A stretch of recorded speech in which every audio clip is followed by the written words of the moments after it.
जय हिंद फ्रेंड्स। जैसा कि आप लोगों को सबको पता चल गया होगा कि हमारा बीपीएससी ट्री 3 का जो है वो एग्ज़ाम जो 27 से 30 को होनी थी वो अब नहीं होकर के नेक्स्ट मंथ फर्स्ट वीक तक में होनी है, यानी जुलाई के फर्स्ट वीक में होने की संभावना बताई गई है। वो भी बढ़ सकता है, कोई बड़ी बात नहीं है, क्योंकि टाइम जो है अगर टल रहा है तो आगे भी टल सकता है। ये फिक्स नहीं है, इसीलिए हम कह रहे हैं बढ़ भी सकता है, नहीं भी बढ़ सकता। हालांकि जो कोशिश यही है कि पहली बात तो कोशिश थी कि 27 से 30 के बीच में हो जानी चाहिए, बट नहीं होने के कारण अब फर्स्ट ऑफ वीक में हमें जहाँ तक लगता है 90% चांसेस है कि आपका पहले वीक में हो जाएगा जुलाई का। ठीक है। और क्योंकि वो लोग ये बोल रहे हैं, इस कारण से हम कह रहे हैं, क्योंकि वो लोग कह रहे हैं कि जो ट्री 4 वाला जो हमारा अगस्त में संभावित है वो उसे एट अ टाइम ही हमें लेना है। अच्छा, दूसरी बात इन्होंने ये भी कह रहे हैं कि जो ट्री 3 का एग्ज़ाम है अगर फर्स्ट वीक लेंगे तो ये कह रहे हैं कि हम जुलाई में 30 तारीख तक को एक मतलब रिजल्ट दे देंगे। तो जब तक आप फर्स्ट वीक में अगर ये एग्ज़ाम नहीं लेते हैं तो 30 तक कैसे रिजल्ट दे पाएंगे, संभव नहीं है। तो हमारा यही है कि 27 से 30 ना हो करके इस महीने के यानी अगले मंथ होगा। तो कोई बड़ी समस्या नहीं है, बड़ी बात भी नहीं है, इससे कोई दिक्कत हो।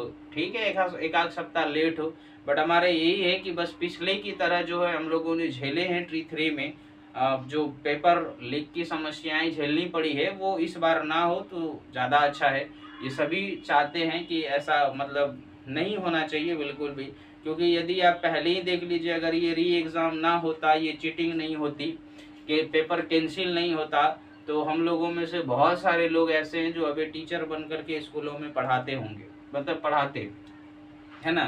तो इसीलिए अगला जो आने वाला समय है, जो एग्ज़ाम कंडक्ट करानी है, इसमें इस तरह की धांधली ना हो तो बेहतर है।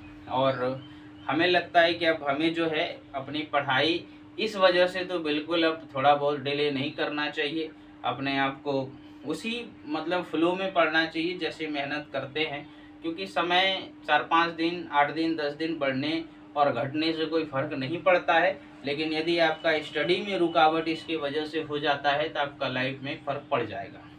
ये सबके लिए है, मेरे लिए भी, आपके लिए, हर एक आदमियों के लिए यही है।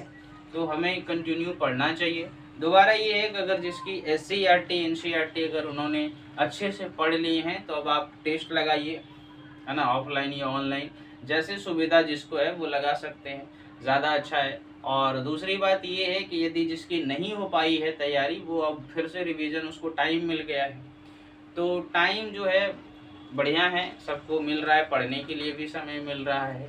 और मतलब अगर बढ़ भी जाता है 4-5 दिन तो कोई बड़ी बात हमारा मतलब एज ए स्टूडेंट नहीं होना चाहिए। हम लोग को क्या एक आध सप्ताह से फ़र्क पड़ता है, बस हाँ एक चीज़ है कि बस अच्छे ढंग से हो जानी चाहिए। ठीक है।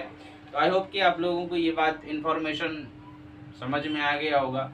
आप लोग चैनल लाइक सब्सक्राइब करके रखिए, ऐसे ही आपको अगर कोई इन्फॉर्मेशन हमें आती है तो हम टाइम टू टाइम, देखो हमारी वीडियो कम डलती है, सबको पता है, हमने पिछले भी वीडियो में बोला हुआ है।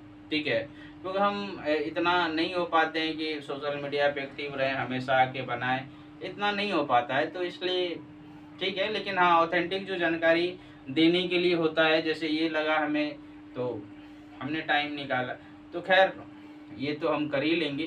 खैर आप लोग भी अपना पढ़ाई जारी रखिए, है ना। Thank you.